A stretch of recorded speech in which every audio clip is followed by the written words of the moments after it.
During my career, I was lucky enough to play with many of the game's legends. That included our next inductee for Lifetime Achievement, Joe Carr. Joe was a great champion. As a matter of fact, he was one of the greatest amateur champions the game has ever known. His list of career highlights is long and distinguished. 3 British amateurs, 6 Irish amateurs, Walker Cup team member a record 10 times, the first Irishman to play in the Masters, the captain of the R&A.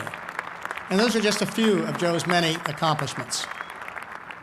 So it is fitting and appropriate that he's honored here tonight as part of the class of 2007. The first time I met Joe, I was just a 19-year-old kid making his first trip to Muirfield, Scotland for the Walker Cup matches. We didn't get to know each other real well there, but we really got to know each other 2 years later in Seattle when we played together during those Walker Cup matches. That same year, we played practice rounds at Pebble Beach before the U.S. Amateur. Joe and I were in different brackets, and we talked all week about meeting in the finals.